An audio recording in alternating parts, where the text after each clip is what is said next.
সুসম্পর্ক, উৎপাদন, সমৃদ্ধি, শান্তি এই স্লোগানকে সামনে রেখে নোয়াখালীতে অনুষ্ঠিত হল চরমোনাই পীরের দল ইসলামী শ্রমিক আন্দোলন বাংলাদেশ নোয়াখালী জেলা দক্ষিণ শাখার নবগঠিত কমিটির শপথ বাক্য ও পরিচিতি সভা। 21শে সেপ্টেম্বর শনিবার বিকেল ৩টা থেকে নোয়াখালী মাইজদি জেলা কার্যালয়ের মিলনায়তনে এ সভা অনুষ্ঠিত হয়। পরিচিতি সভায় ইসলামী শ্রমিক আন্দোলনের নোয়াখালী জেলা দক্ষিণ শাখার সভাপতি মুফতি আব্দুল আজিজের সভাপতিত্বে প্রধান অতিথি ছিলেন ইসলামী আন্দোলন বাংলাদেশ নোয়াখালী জেলা দক্ষিণ শাখার সাধারণ সম্পাদক মাওলানা আলাউদ্দিন হারুন। বিশেষ অতিথি হিসেবে উপস্থিত ছিলেন ইসলামী আন্দোলন বাংলাদেশ নোয়াখালী জেলা দক্ষিণ শাখার সাংগঠনিক সম্পাদক মাওলানা মুদ্দাসির হোসেন, ইসলামী শ্রমিক আন্দোলন নোয়াখালী জেলা দক্ষিণ শাখার সিনিয়র সহ-সভাপতি মাওলানা আব্দুল করিম, সহ-সভাপতি মাওলানা মতিউর রহমান সাকিব, সাধারণ সম্পাদক মাওলানা মোহাম্মদ ইব্রাহিম, সাংগঠনিক সম্পাদক মাওলানা মিজানুর রহমান সহ আরও অনেকে। সভায় বক্তারা বলেন, স্বাধীনতার দীর্ঘ 54 বছর পেরিয়ে গেলেও এখনও শ্রমিকদের ন্যায্য অধিকার প্রতিষ্ঠিত হয়নি। শ্রমিকদের অক্লান্ত পরিশ্রমের কারণে দেশ স্বনির্ভর হয়েছে, ধনীরা বড় শিল্পপতি হয়েছে, অথচ শ্রমিকরা আজ অবহেলায় ধুকে ধুকে মরছে। বক্তারা ইসলামী শ্রমনীতি বাস্তবায়নে সকলকে এগিয়ে আসার আহ্বান জানান। শ্রমিক আন্দোলন মানুষের কল্যাণের জন্যই কাজ করবে, ঠিক না? এই জন্যে আমরা আজকে শ্রমিক আন্দোলন প্রতিষ্ঠা হলো, আমাদের জেলা কমিটিও হয়ে গেল। কিন্তু আমাদের দায়িত্বশীলদের মধ্যে আমরা চাইব আনুগত্য থাকা চাই। আনুগত্য থাকার দ্বারা আমার সঙ্গবদ্ধতা যেটা, ওই সঙ্গবদ্ধতা থাকবে। আর যখনই আনুগত্যহীনতা চলে আসবে আর হাজারো চেষ্টা করলে আমরা সঙ্গবদ্ধ থাকতে পারবো না, বিশৃঙ্খলা দেখাই দিবে।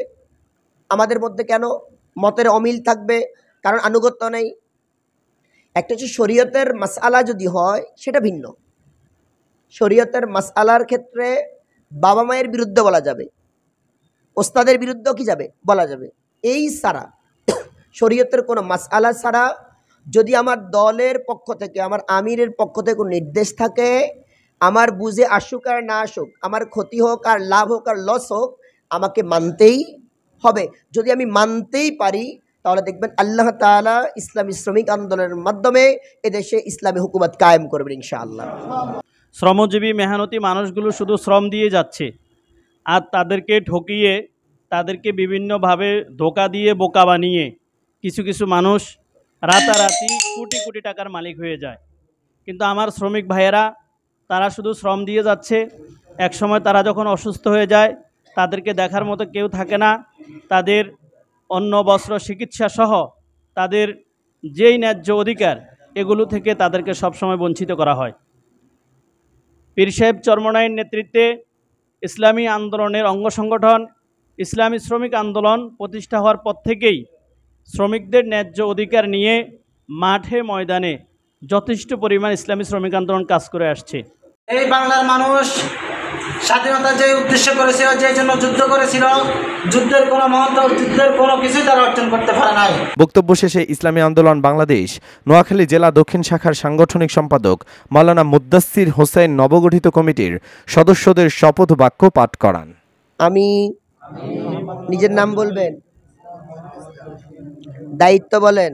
ইসলামী শ্রমিক আন্দোলনের সিনিয়র সভাপতি মনোনীত হয়ে আল্লাহ রাব্বুল আলামিনকে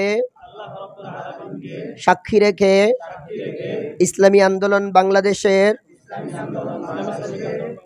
ইসলামী শ্রমিক আন্দোলনে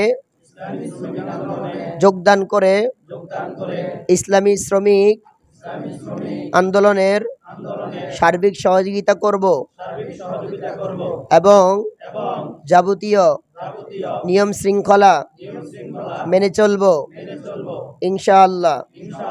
আল্লাহ তাআলা আমাকে নিষ্ঠা ও বলিষ্ঠতার সাথে কাজ করার তৌফিক দান করুন, আমিন।